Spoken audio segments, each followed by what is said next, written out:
Ya, selamat sore Pak Darmono dan Bu Indah, apa kabar? Luar biasa, sehat. Gimana ini Mas Tio? Sehat? Sehat. Sekar. Sehat. Mas Danu. Ya, lalu kok Mas Danangnya di mana ini? Mas Dananya sedang bersiap-siap untuk Buat KKP. Wah, sudah kerja. Ya. Gimana rasanya punya anak sudah mulai kerja? Ya senang Pak. Artinya kami bisa membuat anak-anak ini menjadi lebih dewasa dalam hidupnya, bertanggung jawab dalam hidupnya. Bagus, luar biasa ya. Senang juga ya lihat itu. Berarti suka ke tempatnya Mas Dana? sekali-sekali. Sekali-kali. Nah, ngomong-ngomong soal rumah, tinggal di rumah ini sudah berapa tahun ini, Bu Indah? 6 tahun lebih. Oh, 6 tahun. Ya, setelah Asik gak rumahnya? pensiun. Asiknya apa? Asiknya apa? Banyak tanaman. Banyak tanamannya ya. Asik ya. Dekat sawah juga ya. Kalau Mas Danu, apa yang menyenangkan di rumah ini? Banyak teman-temannya Pak. Banyak temannya. Mas Tio seneng apa di rumah ini? Ada tawangnya Pak Anes. Ya, banyak kawannya. Kawan di sini. Ya, kalau Pak Darmono dan Bu Indah, apa yang menyenangkan di rumah ini? Ya bisa kumpul bersama anak-anak setiap saat dan bisa setiap saat. Kalau kebetulan kami dengan Sekar jadi setiap malam bisa berdoa malam untuk anak-anak. Oke, wah senang berdoa nih ya. Nah, soal kebaktian, bagaimana nih untuk mengikuti kebaktian? Apa yang dilakukan keluarga? Ya kami menyiapkan anak-anak kebaktian itu tiap online minggu secara online ya melalui laptop Pak. Oke, Main laptop. ya. Jadi sama-sama ya. Oke, enak nggak kebaktian sama-sama? Enak. Enak. Tapi setelah itu ikut sekolah minggu nggak? Sekolah minggu. Ya. Pernah. Nah, enak nggak sekolah minggunya? Enak. Iya, kasih salam dulu dong, kakak-kakak, terima kasih. Nah, jemaat yang dikasih Tuhan, kita saat ini bersama-sama dengan keluarga Pak Darmono, Bu Endah, Dadi Sekar, Danu, dan Tio. Ya, keluarga yang rajin melayani Tuhan dan ibadah bersama. Terima kasih. Dan saya perkenalkan Pak Darmono ini kemarin juara Mazmur. Mazmur ya, untuk kategori dewasa juara 2. Lumayan ya. Ya. Kalau di sekarang ini juara 2 juga untuk Mazmur, Mazmur untuk juga. kategori anak-anak. Ya. Jadi sekeluarga melayani Tuhan, asik kan? Ibadah juga bersama-sama Ya. sekeluarga. Selamat beribadah semua. Terima kasih.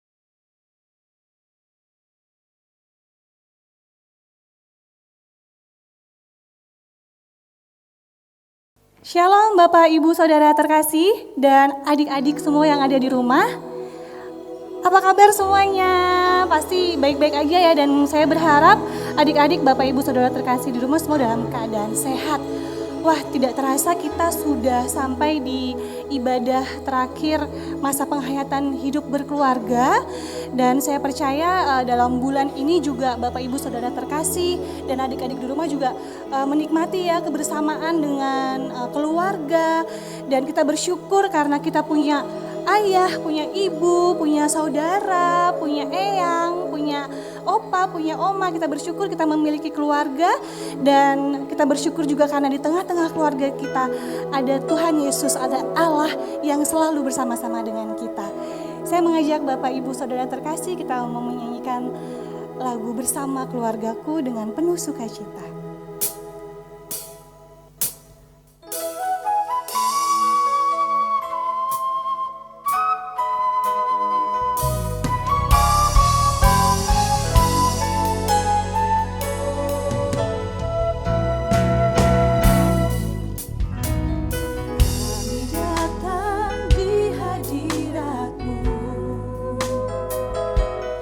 Dalam satu kasih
sampai akhir. Mengasihimu, mengasihimu Yesus, Yesus. Bersama keluargaku melayani Tuhan, bersatu selamanya mengasihi Engkau. Tiada yang dapat melebihi kasih-Mu ya Tuhan. Bagi kami Engkau segalanya. Gelombang badai hidup coba menghalangi, namun kuasa Tuhan tetap jalan kami.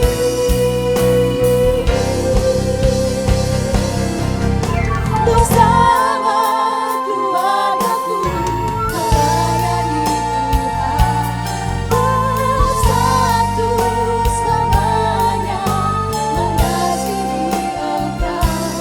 Tiada yang dapat melebihi kasih-Mu ya Tuhan. Bagi kami Engkau segalanya. Bagi kami Engkau segalanya. Bagi kami Engkau segalanya. Bagi kami Engkau segalanya.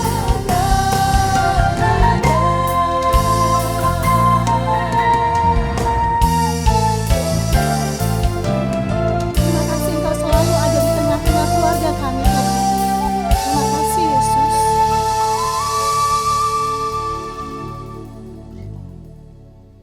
Mazmur 103 ayat 1 dan 2 berkata, Pujilah Tuhan hai jiwaku, pujilah namanya yang kudus hai segenap batinku.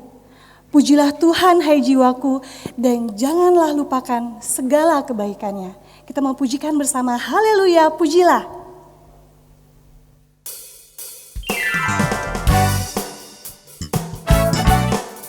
Hey.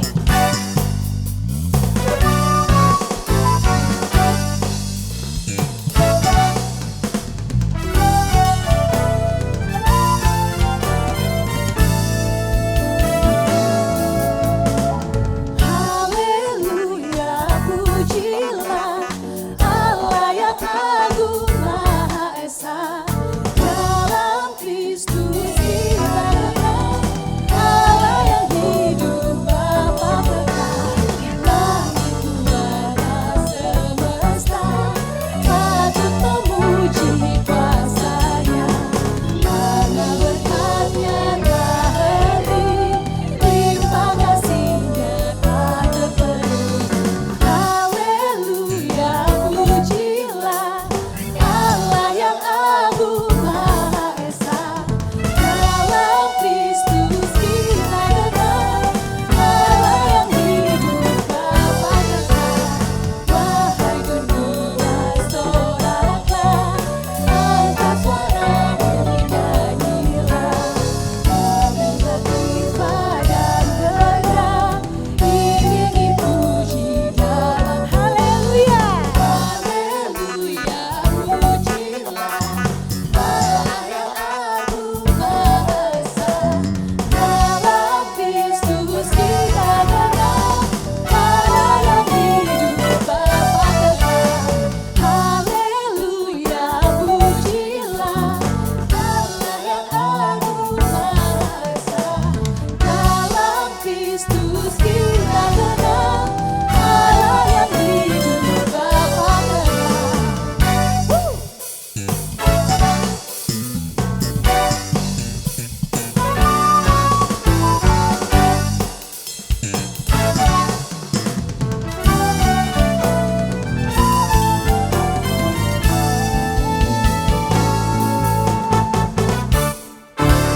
Haleluya.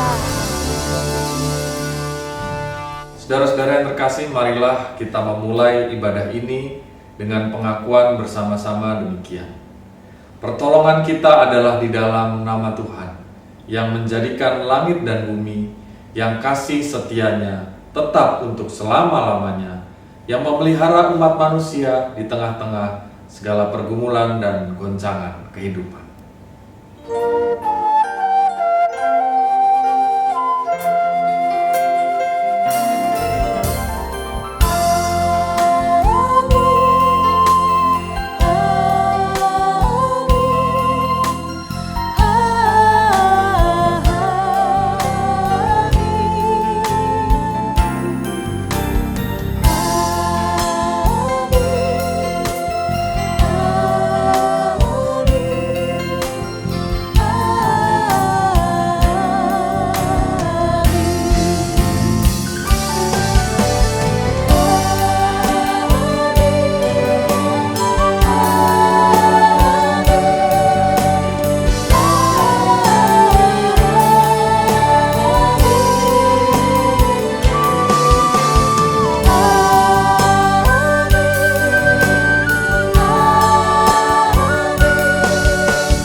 Kasih karunia dan damai sejahtera dari Allah Bapa kita dan dari Tuhan Yesus Kristus menyertai saudara sekalian.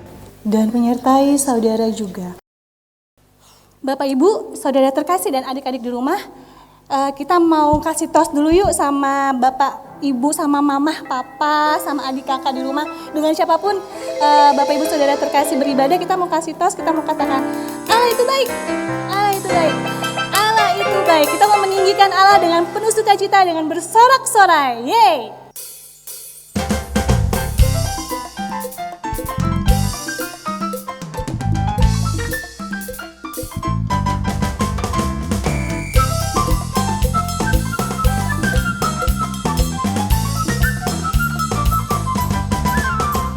Allah ditinggikan dengan sorak-sorai. Allah ditinggikan dengan sangkakala. Allah ditinggikan dengan sorak-sorai. Bersoraklah bagi Tuhan. Bersoraklah bagi Tuhan. Dan sangkakala berbunyi. Tepuk tangan puji Tuhan. Allah dilagungkan, Allah dilagungkan, Allah dilagungkan tinggi.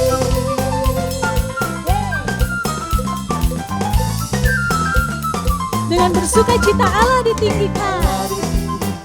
Dengan sorak-sorai, Allah ditinggikan dengan sangkakala. Allah ditinggikan dengan sorak-sorai. Bersoraklah bagi Tuhan. Bersoraklah bagi Tuhan. Yang sangkakala berbunyi. Tepuk tangan puji Tuhan. Allah dilagungkan.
Bapak, Ibu, Saudara terkasih dan adik-adik yang ada di rumah, selayaknya kita bersyukur atas keluarga yang kita miliki sampai hari ini. Apalagi kalau kita tahu kalau Tuhan Yesus itu selalu ada di tengah-tengah kita, ada bersama-sama dengan kita, ada di dalam keluarga kita. Biar segala hormat, segala pujian hanya bagi Tuhan. Kita akan menyanyikan lagu Keluarga Hidup Indah bersama-sama. Kita mengucap syukur lewat keluarga yang kita miliki sampai hari ini.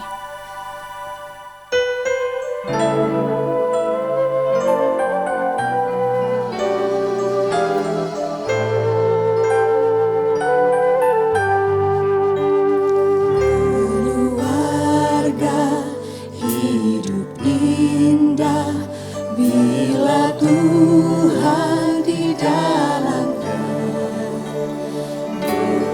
kasih yang sempurna Tuhan pimpin langkahnya. Terima kasih padamu Tuhan, Kau bimbing kami selamanya. Segala hormat, puji dan syukur kami panjatkan kepadamu. Segala hormat, puji dan syukur kami panjatkan kepadamu Tuhan, Kau yang memiliki keluarga kami. Terima kasih Yesus. Keluarga hidup indah bila Tuhan di dalamnya, dengan kasih yang sempurna Tuhan pimpin langkahnya. Terima kasih Tuhan. Terima kasih padamu Tuhan, Kau bimbing kami selamanya. Segala hormat, puji dan syukur kami panjatkan kepadamu.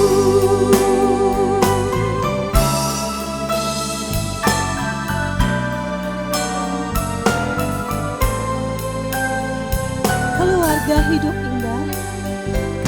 Keluarga hidup indah bila Tuhan di dalamnya, dengan kasih yang sempurna Tuhan pimpin langkahnya. Terima kasih padamu Tuhan, Kau bimbing kami selamanya. Segala hormat, puji dan syukur kami panjatkan kepadamu. Terima kasih padamu Tuhan, Kau bimbing kami selamanya. Segala hormat, puji dan syukur kami panjatkan kepadamu.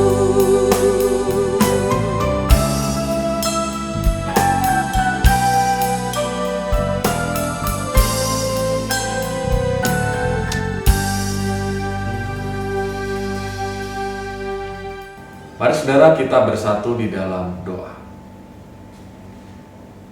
Tuhan, kami sungguh mengucap syukur jika pada hari ini Engkau memberkati kami melalui ibadah intergenerasi ini. Secara online kami terhubung satu dengan yang lain sebagai keluarga besar GKI Gejayan, bahkan keluarga besar umat percaya kepada Allah. Tuhan yang memberkati kami sehingga melalui perenungan firman, jiwa kami disegarkan, hidup kami dibaharui, semakin serupa, semakin berkenan kepada Allah. Sehingga hidup kami yang semakin serupa pada Allah itu sungguh-sungguh menyukakan hati Tuhan dan menjadi berkat bagi dunia. Kami buka seluruh hidup kami, Tuhan, bersabdalah kami siap menjadi pendengar dan pelaku firman yang setia. Amin. Injil Lukas, pasalnya yang ke-24, ayatnya yang ke-13 sampai dengan 35. Injil Lukas, pasalnya yang ke-24, ayatnya yang ke-13 sampai dengan 35. Pada hari itu juga 2 orang dari murid-murid Yesus pergi ke sebuah kampung bernama Emmaus yang terletak kira-kira 7 mil jauhnya dari Yerusalem. Dan mereka bercakap-cakap tentang segala sesuatu yang telah terjadi. Ketika mereka sedang bercakap-cakap dan bertukar pikiran, datanglah Yesus sendiri mendekati mereka, lalu berjalan bersama-sama dengan mereka. Tetapi ada sesuatu yang menghalangi mata mereka, sehingga mereka tidak dapat mengenal Dia. Yesus berkata kepada mereka, "Apakah yang kamu percakapkan sementara kamu berjalan?" Maka berhentilah mereka dengan muka muram. Seorang dari mereka, namanya Kleopas, menjawabnya, "Adakah engkau satu-satunya orang asing di Yerusalem yang tidak tahu apa yang terjadi di situ pada hari-hari belakangan ini?" Katanya kepada mereka, "Apakah itu?" Jawab mereka, "Apa yang terjadi dengan Yesus orang Nazaret? Dia adalah seorang nabi yang berkuasa dalam pekerjaan dan perkataan di hadapan Allah dan di depan seluruh bangsa kami. Tetapi imam-imam kepala dan pemimpin-pemimpin kami telah menyerahkan Dia untuk dihukum mati dan mereka telah menyalibkannya. Padahal kami dahulu mengharapkan bahwa Dialah yang datang untuk membebaskan bangsa Israel. Tetapi sementara itu telah lewat 3 hari sejak semuanya itu terjadi. Tetapi beberapa perempuan dari kalangan kami telah mengejutkan kami. Pagi-pagi terbuta mereka telah pergi ke kubur dan tidak menemukan mayatnya. Lalu mereka datang dengan berita bahwa telah kelihatan kepada mereka malaikat-malaikat yang mengatakan bahwa Ia hidup. Dan beberapa teman kami telah pergi ke kubur itu dan mendapati bahwa memang benar yang dikatakan perempuan-perempuan itu. Tetapi Dia tidak mereka lihat. Lalu Ia berkata kepada mereka, "Hai kamu orang bodoh, betapa lambannya hatimu, sehingga kamu tidak percaya segala sesuatu yang telah dikatakan para nabi. Bukankah Mesias harus menderita semuanya itu untuk masuk ke dalam kemuliaannya?" Lalu Ia menjelaskan kepada mereka apa yang tertulis tentang Dia dalam seluruh kitab suci, mulai dari kitab-kitab Musa dan segala kitab nabi-nabi. Mereka mendekati kampung yang mereka tuju. Lalu Ia berbuat seolah-olah hendak meneruskan perjalanannya. Tetapi mereka sangat mendesaknya. Katanya, "Tinggallah bersama-sama dengan kami, sebab hari telah menjelang malam dan matahari hampir terbenam." Lalu masuklah Ia untuk tinggal bersama-sama dengan mereka. Waktu Ia duduk makan dengan mereka, Ia mengambil roti, mengucap berkat, lalu memecah-mecahkannya dan memberikannya kepada mereka. Ketika itu terbukalah mata mereka dan mereka pun mengenal Dia. Tetapi Ia lenyap dari tengah-tengah mereka. Kata mereka seorang kepada yang lain, "Bukankah hati kita berkobar-kobar ketika Ia berbicara dengan kita di tengah jalan dan ketika Ia menerangkan kitab suci kepada kita?" Lalu bangunlah mereka dan terus kembali ke Yerusalem. Di situ mereka mendapati ke-11 murid itu. mereka sedang berkumpul bersama-sama dengan teman-teman mereka. Kata mereka itu, "Sesungguhnya Tuhan telah bangkit dan telah menampakkan diri kepada Simon." Lalu kedua orang itu pun menceritakan apa yang terjadi di tengah jalan dan bagaimana mereka mengenal Dia waktu Ia memecah-mecahkan roti. Demikianlah Injil Yesus Kristus. Berbahagialah setiap orang yang mendengarkan firman Tuhan, menyimpannya dalam hati, dan melakukannya dalam hidup setiap hari. Haleluya. Melihat Tuhan dalam tiap pergumulan. Saudara yang kekasih, tentu sebagai orang percaya kita berharap bahwa kita hidup sebagai orang yang sungguh-sungguh dipelihara, diberkati oleh Tuhan. Kalau bisa ya lepas dari segala masalah. Siapa sih yang senang dengan masalah, dengan pergumulan? Tapi rupa-rupanya kita harus mengakui bahwa hidup di dunia ini rupa-rupanya tidak bisa steril dari semua itu. Pergumulan, masalah terus datang. Terlebih dalam masa pandemi COVID-19 ini banyak kehidupan yang berubah. Suasana di pekerjaan, bisnis yang mengalami kelesuan, anak-anak yang harus berada di rumah, tidak bisa bermain, keluar secara bebas, tidak bisa pergi ke mall, ke tempat perbelanjaan seperti yang mereka inginkan secara bebas, tidak bisa ketemu dengan teman-temannya di sekolah, dan banyak hal yang membuat kita terkejut. Bahkan seringkali kita bertanya-tanya, di mana sebenarnya Tuhan? Apakah Ia sungguh-sungguh memelihara dan memberkati saya? Saudara, jika kita merasa demikian, ternyata apa yang kita alami ini begitu dekat dengan pengalaman yang dikatakan oleh Thomas Aquinas, seorang filsuf dan seorang bapak gereja yang ada di abad 13. Dia mengatakan satu statement, Deus absconditus, bahwa Allah itu seringkali terlihat absen. Allah seringkali dikenal sebagai the hidden God, Allah yang bersembunyi dalam tiap-tiap pergumulan kita. Apakah saudara setuju? Mungkin kalau kita mau jujur, sebenarnya itulah yang kita alami. Kita acap kali bertanya-tanya, kenapa Tuhan seringkali terlihat absen atau tidak ada dalam pergumulan kita?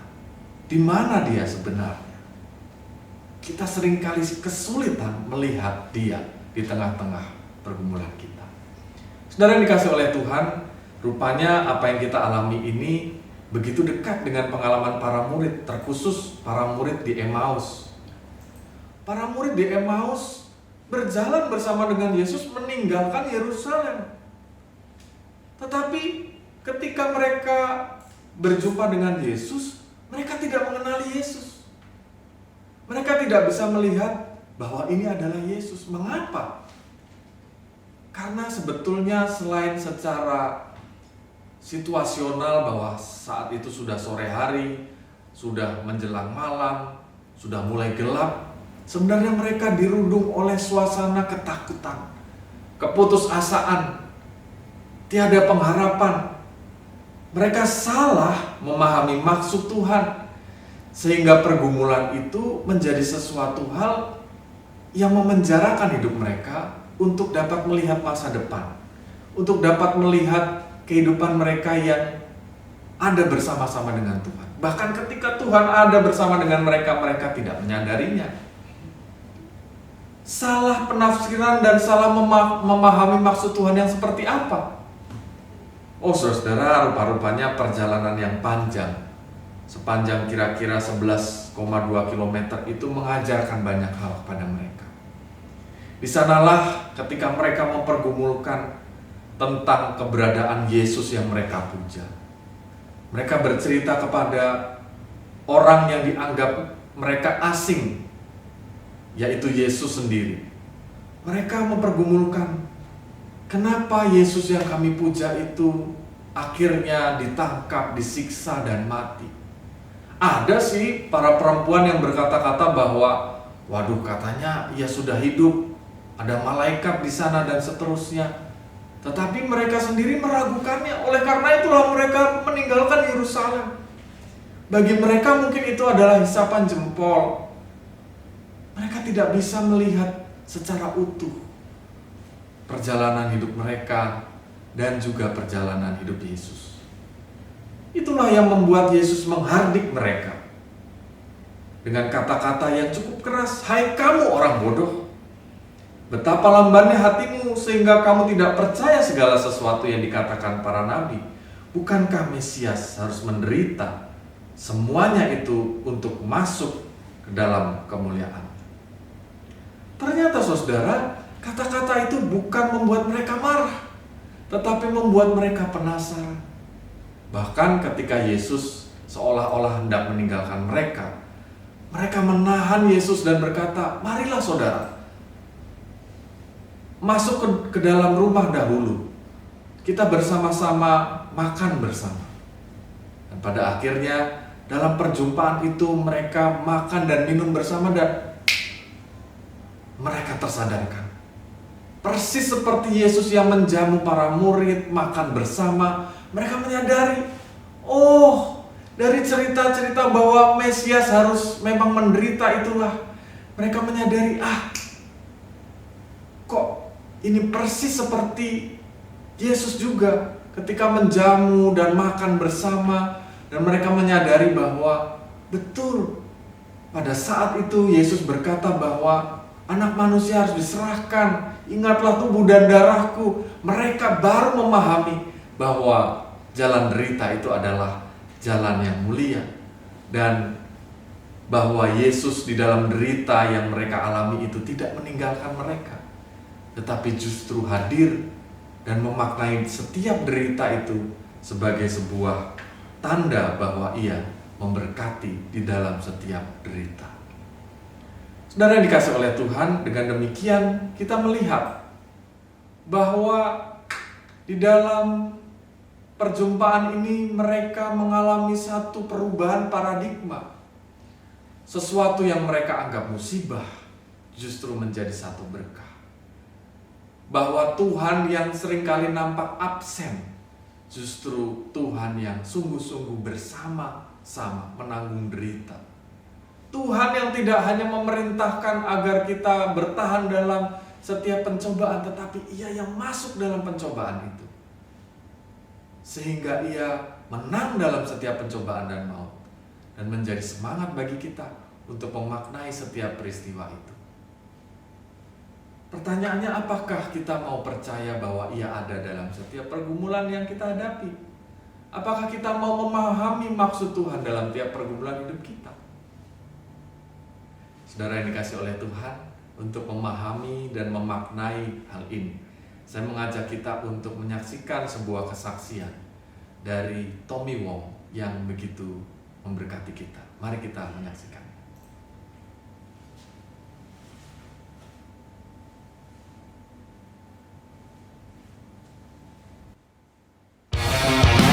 Menurut saya, semua orang bisa sukses. Karena kesuksesan itu tidak hanya milik orang yang punya modal dan berpendidikan. Siapapun bisa sukses. Yang penting orang itu mau meraihnya dengan kerja keras dan ketekunan. Nama saya Tommy Wong dan inilah kisah saya. Satu malam saya dikejutkan oleh kabar bahwa ayah saya mengalami kecelakaan. Saya yang tadinya dimanjakan oleh berbagai fasilitas harus mengalami rasanya menjadi anak yatim. Ditambah lagi kondisi konflik warga yang memperebutkan harta warisan, sehingga suatu malam karena ancaman pembunuhan saya terpaksa melarikan diri ke jalanan.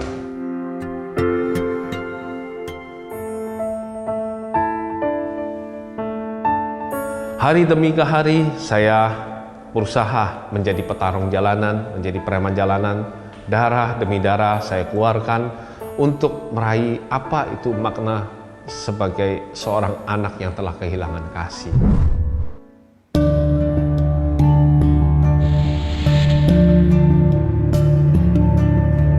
Dengan semua kondisi yang ada, saya yakin saya mau mencoba lebih lagi sukses. Saya mencoba peruntungan saya untuk berangkat ke ibu kota. Dan tibalah saya di ibu kota, saya merantau, saya mencoba, tapi benar ini bukan kata orang saja, tapi apa yang saya alami. Ibu kota ternyata lebih kejam daripada ibu tiri. Saya sehari-hari sudah berusaha melamar sana, melamar sini sebagai pekerja, sebagai profesional, tidak ada yang mau terima. Berulang kali saya lakukan, semua adalah kegagalan.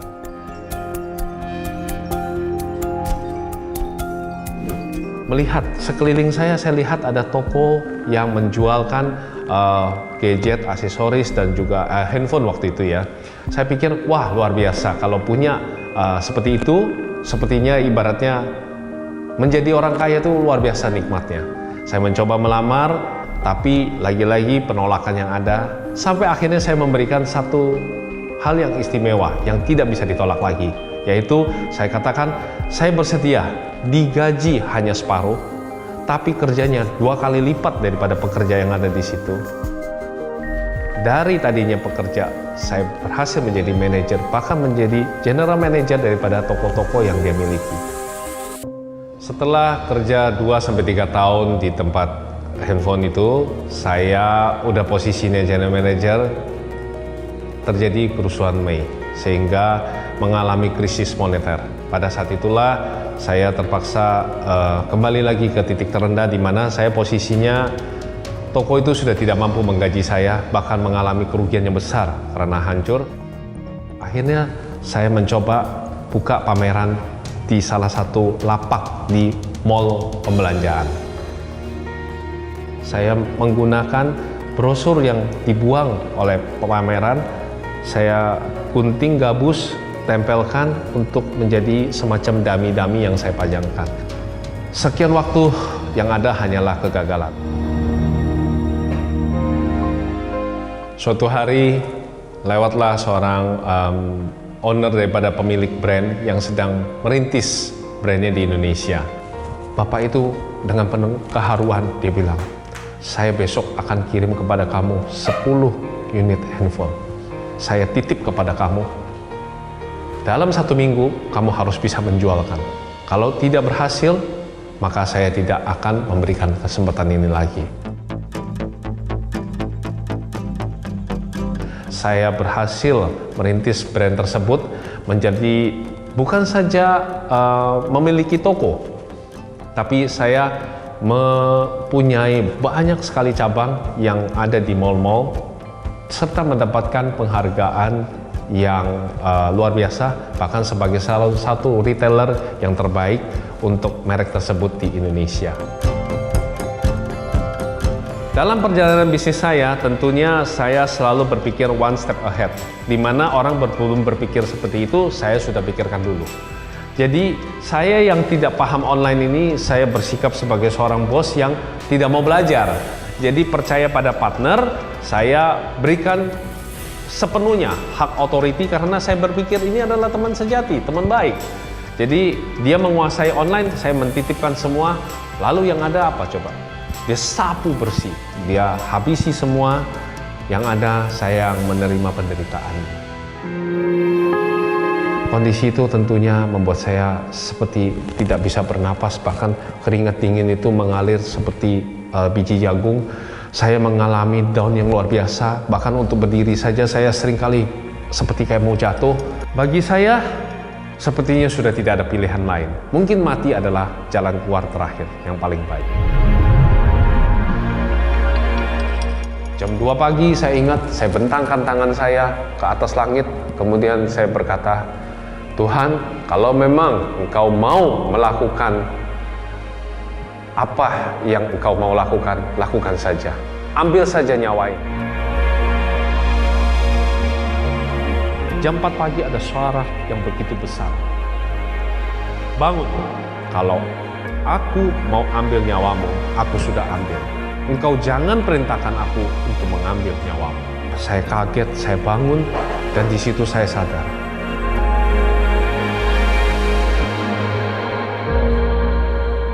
Begitu sadar, saya datang ke tempat ibadah saya kembali sujud dan saya menangis dan saya memohon ampunan pada Tuhan bahwa saya telah begitu jauh daripada Dia.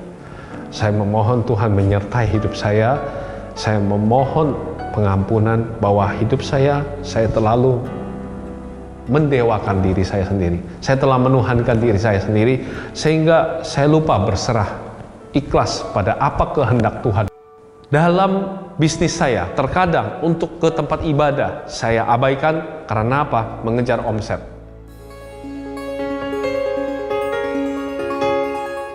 Ketika saya memulai kembali lagi dengan toko-toko tersisa yang ada, sebagian besar memang toko saya semuanya habis. Saya melihat penyertaan Tuhan begitu luar biasa, dan di dalam saya mencapai proses rebound, proses kesuksesan kembali. Saya melihat ketika kita mengandalkan Tuhan itu luar biasa. Saya tidak lagi mengalami yang namanya stres. Terima kasih Tuhan sudah memimpin, menguatkan, memberi semangat buat kami semua, buat kami melalui masa-masa sulit kami hingga sampai saat ini. Seiring waktu, bisnis saya pun bertumbuh. Dan apa yang hilang, Tuhan kembalikan berkali-kali lipat.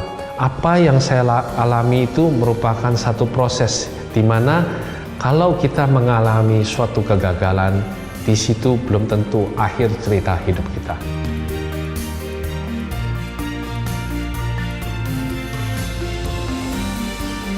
Kita tahu sekarang bahwa Allah turut bekerja dalam segala sesuatu untuk mendatangkan kebaikan bagi mereka yang mengasihi Dia, yaitu bagi mereka yang terpanggil sesuai dengan rencana Allah.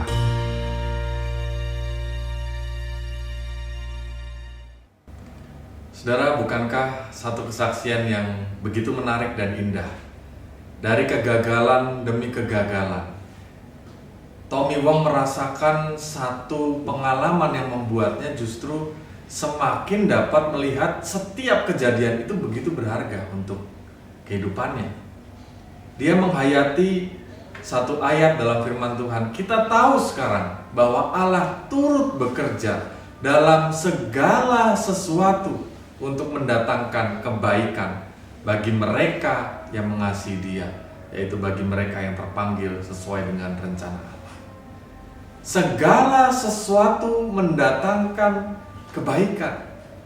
Jadi ternyata penghayatan tentang berkat Tuhan itu bukan hanya sesuatu hal yang kita anggap kejadian-kejadian yang baik, tetapi bahkan kejadian yang kita anggap sebagai pergumulan, kesusahan.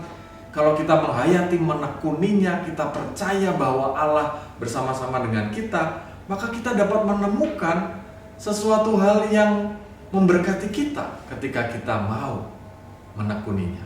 Karena itu kita tidak perlu mengatakan, God, I have a big problem. Tuhan, aku punya masalah yang besar. Tetapi kita perlu mengatakan, hey problem, I have a big God. Disinilah menjadi fokus kita. Fokus kita bukan kepada permasalahannya itu, sehingga kita merengek dan merasa bahwa, wah, hidup saya ini dikuasai betul oleh permasalahan saya. Tapi kita menyadari bahwa ketika masalah itu begitu berat, itu tandanya kita menjadi seseorang yang semakin mengakui bahwa dalam besarnya masalah ini masih lebih besar lagi Allah yang memiliki satu rencana yang indah dalam kehidupan kita. Nah, saudara yang dikasih oleh Tuhan, ada satu puisi yang indah yang kita dapat simak demikian. Jika kamu tidak pernah sakit, lalu bagaimanakah engkau tahu bahwa aku penyembuh dan pembalut luka? Jika kamu tidak pernah menemukan masalah, lalu bagaimanakah engkau tahu bahwa aku jalan keluarnya? Jika kamu tidak pernah sedih, lalu bagaimanakah engkau tahu bahwa aku penghibur hatimu? Jika kamu tidak pernah merasa hancur, lalu bagaimanakah engkau tahu bahwa aku dapat membuatmu utuh kembali? Jika kamu memiliki semua kemampuan, lalu bagaimana bisa engkau belajar bergantung mengandalkan aku? Jika hidupmu begitu sempurna, apakah engkau akan membutuhkan aku? Jadi saudara-saudara, kita melihat bahwa kesulitan dan kelemahan justru menjadi media yang baik untuk memperlihatkan kedaulatan Allah dan kuasa mutlak Allah atas hidup kita.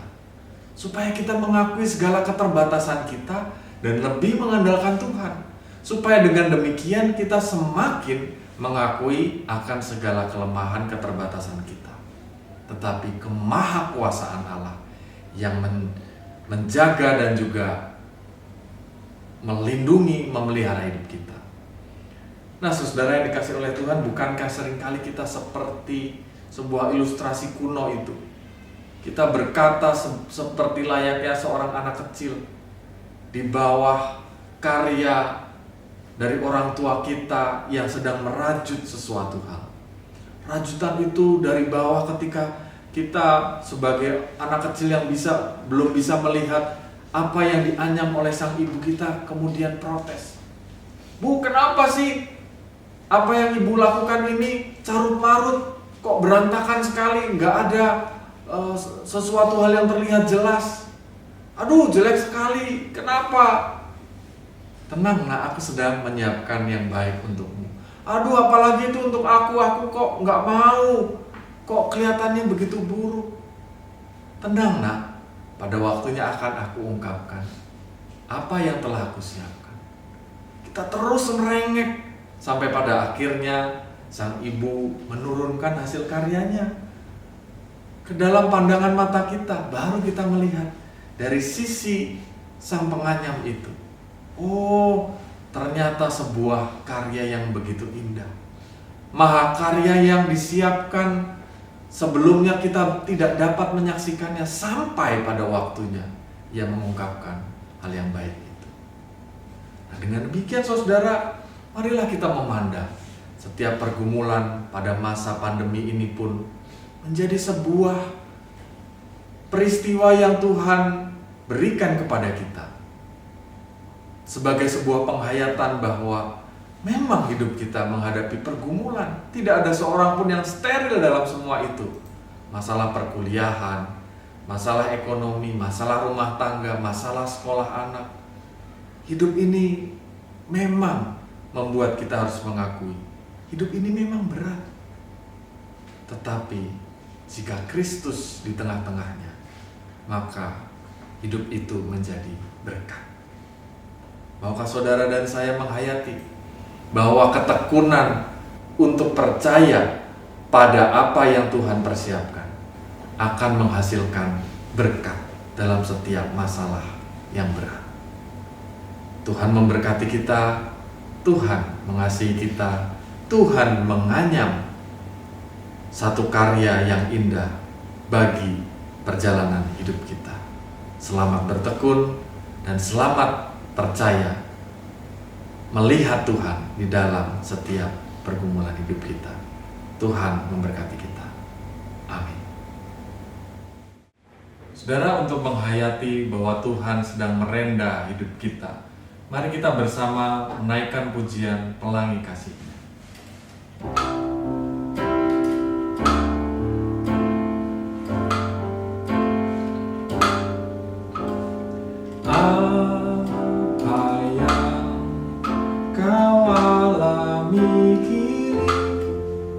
Mungkin tak dapat engkau mengerti. Satu hal tanamkan di hati, indah semua yang Tuhan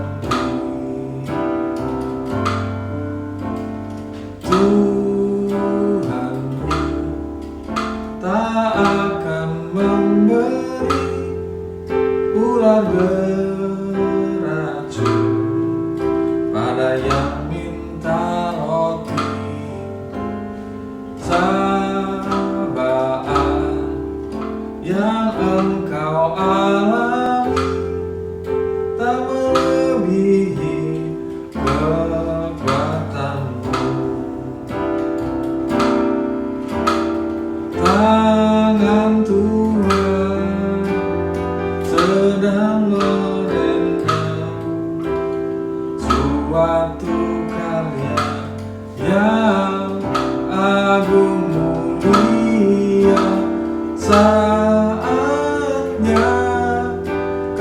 tiba nanti, kau lihat pelangi kasih-Nya, kau lihat pelangi kasih-Nya.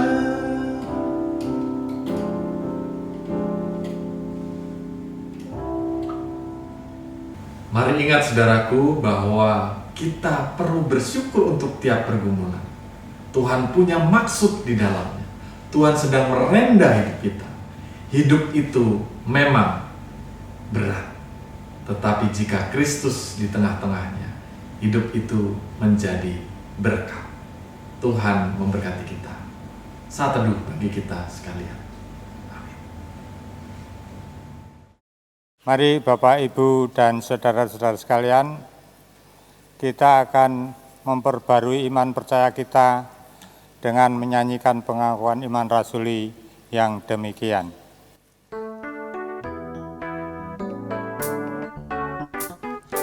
Ku percaya Allah yang kekal, yang oleh sabda kita kenal, Bapa pencipta alam semesta, yang mengasihi manusia. Aku percaya Putra Tunggalnya yang disalibkan di Golgota, dari kubur bangkit dan menang, naik ke sorga dalam terang. Aku percaya pada Roh Kudus yang mendiami kita terus. Aku percaya Gereja yang esa, menjadi suci di dalamnya. Mari saudaraku, kita menaikkan syafaat kita bersama. Kami sungguh bersyukur Tuhan bila firman-Mu hari ini meneguhkan kami kembali bahwa kami seringkali perlu untuk terus bertekun dalam setiap pergumulan kami. Sebab di tengah-tengah pergumulan itu kami menemukan Tuhan yang sungguh-sungguh dapat menerjemahkan setiap pergumulan itu dari sudut pandang yang baru, yang menguatkan kami di tengah-tengah setiap tantangan kehidupan ini. Berkatilah kami Tuhan, sehingga pergumulan kami di tengah-tengah pandemi COVID-19 ini dapat menjadi sesuatu hal yang kami lihat secara positif. Tuhan yang tetap menyertai kami di tengah pekerjaan kami. Tuhan yang tetap memberkati dunia usaha kami. Tuhan yang tetap memberkati kehidupan rumah tangga dan juga studi anak-anak kami. Pada saat ini kami berdoa untuk bangsa dan negara kami di tengah-tengah segala pergumulan yang terjadi. Ada banyak sekali situasi di mana opini-opini dibagikan di antara warga masyarakat, juga terkhusus terhadap undang-undang cipta kerja dan juga bagaimana pemerintah menjelaskannya. Tuhan, biarlah antara pemerintah dan juga masyarakat dapat saling memahami dan mencapai titik temu yang indah, bahwa apa yang dihasilkan oleh pemerintah adalah sesuatu hal yang diupayakan dengan kejujuran, dengan etikat yang baik, dan dengan sesuatu hal yang memberkati kehidupan masyarakat. Dan masyarakat pun juga dapat menyampaikan opininya dengan sopan, dengan etika yang tepat, dan dapat didengarkan oleh pemerintah, sehingga keduanya dapat menghasilkan sinergi yang apik di tengah-tengah kehidupan bernegara. Kami berdoa untuk pemimpin negara kami, Bapak Presiden Jokowi dan juga Bapak Wakil Presiden. Biarlah mereka sekalian dapat menjadi wali bagi negara kami untuk mendatangkan damai sejahtera Tuhan. Juga bagi para pemimpin di jajaran tertinggi pemerintah pusat, perwakilan daerah, sampai dengan semua jajaran yang berada di pemerintah-pemerintah di daerah-daerah. Biarlah semua mendatangkan biarlah semua mendatangkan kasih karunia dan damai sejahtera dari Tuhan Allah melalui setiap pekerjaan mereka. Kami berdoa Tuhan untuk kehidupan rumah tangga kami. Biarlah damai sejahtera Tuhan juga Tuhan limpahkan, sehingga segala rezeki yang dibutuhkan untuk dapat bertahan di tengah situasi pandemi ini, bisnis yang semula tersendat dapat dilancarkan semua karena kasih karunia Tuhan. Bukakanlah ya Tuhan setiap peluang-peluang yang baru yang menghasilkan satu pintu rezeki bagi anak-anak bahkan cucu kami. Tuhan, kami mau berdoa untuk kehidupan beriman kami, bergereja kami. Biarlah gereja Tuhan terus dapat melayani secara online maupun secara online onsite, dan suasana semakin kondusif dan semakin baik untuk beribadah dan membuat pertumbuhan iman di tengah jemaat dapat terjadi dengan semakin baik hari demi hari. Tuhan, pada akhirnya kami serahkan seluruh pergumulan kami yang belum kami sebutkan satu persatu. Biarlah Tuhan yang mengerti, memahami setiap isi hati kami, menjawabnya di dalam kasih karunia Tuhan dan juga di dalam hikmat pertolongan Tuhan pada kami sekalian. Di dalam Kristus Tuhan, Juru Selamat kami yang hidup, kami berdoa dan mengucap syukur. Amin.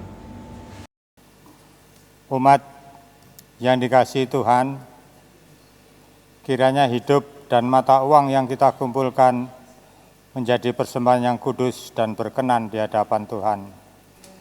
Mari kita mengumpulkan persembahan kita sambil mengingat firman Tuhan bersama-sama dari Keluaran 35 ayatnya yang ke-21. Sesudah itu datanglah setiap orang yang tergerak hatinya, setiap orang yang terdorong jiwanya, membawa persembahan kudus kepada Tuhan untuk pekerjaan melengkapi kemah pertemuan dan untuk segala ibadah di dalamnya dan untuk pakaian kudus itu.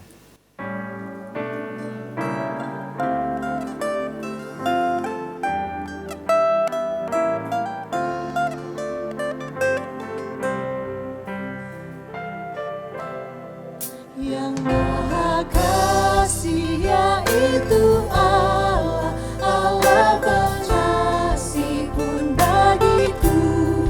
Aku selamatlah oleh kasih-Nya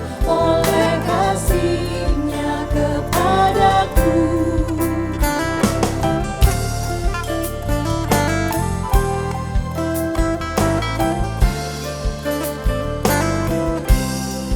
Hatalah sinta kaluneng jitu, hatalah sinta tau denangku, tutu sawangku. Hatalah sinta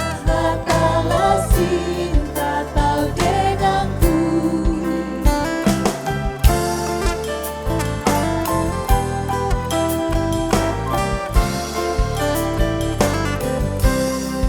Yang Maha Kasih yaitu Allah, Allah pengasih pun bagiku. Aku selamatlah oleh kasih-Nya kepadaku.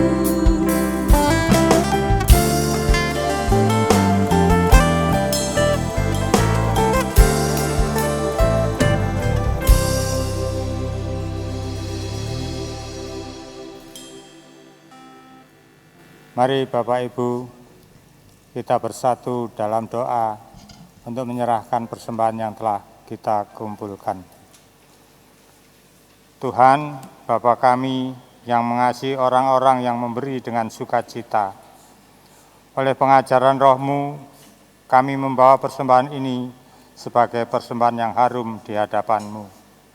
Ajarilah kami senantiasa mempersembahkan hidup kami sebagai persembahan yang berkenan di hadapan Bapa. Terima kasih Bapa untuk semua kebaikan-Mu yang kami telah alami. Dalam nama Tuhan kami Yesus Kristus, doa permohonan ini kami naikkan. Amin. Bapak, Ibu, Saudara, dan jemaat terkasih juga adik-adik yang ada di rumah, Yuk mari kita terus menjadi garam dan terang buat keluarga kita. Kita mau saling membangun, terus saling mengasihi, terus saling mengampuni seperti Tuhan Yesus yang sudah menjadi teladan buat hidup kita. Inilah rumah kami.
Jemaat terkasih, bersama Tuhan, mari kita kembali dalam kehidupan menjadi terang dan garam dunia, dan terimalah berkat Tuhan yang menguatkan dan meneguhkan saudara. Semoga Allah sumber pengharapan memenuhi kamu dengan segala sukacita dan damai sejahtera, dan dalam iman kamu supaya oleh kekuatan Roh Kudus kamu berlimpah-limpah dalam pengharapan. Allah sumber damai sejahtera menyertai kamu sekalian. Amin.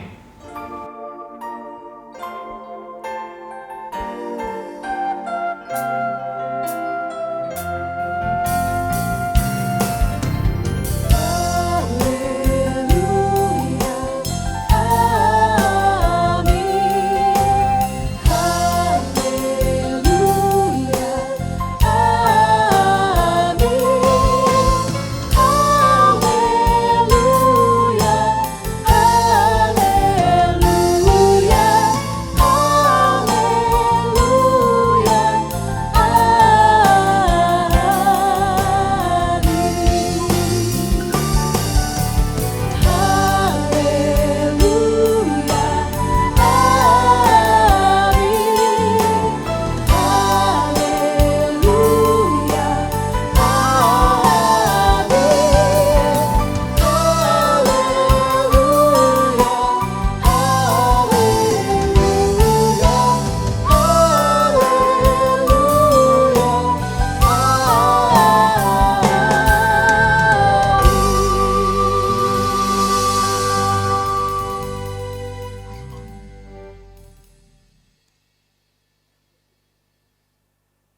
Damai Allah dan sukacita dari Allah menyertai perjalanan hidup kita di minggu yang baru ini. Dan selamat menjadi saluran berkat untuk keluarga kita dan juga orang-orang di sekitar kita. Tuhan Yesus memberkati.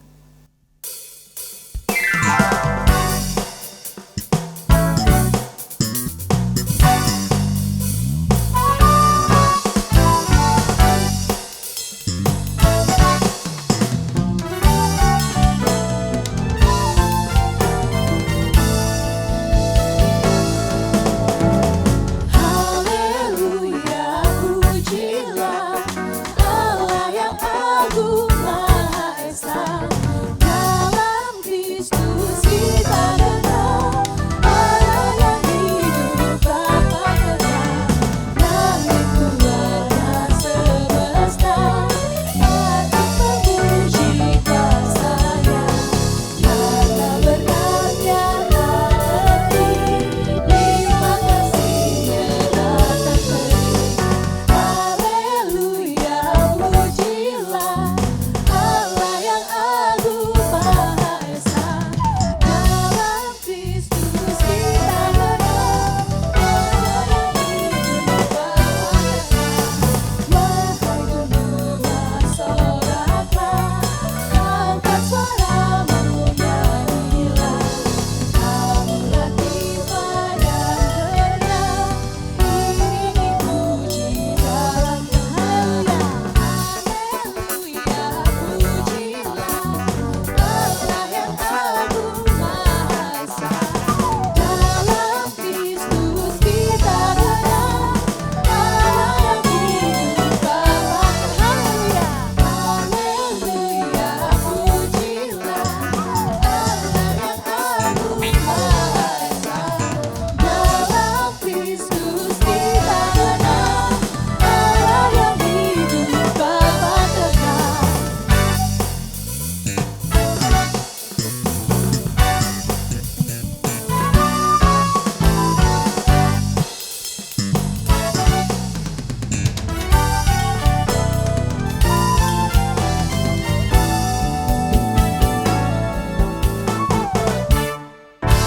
Haleluya, puji Tuhan.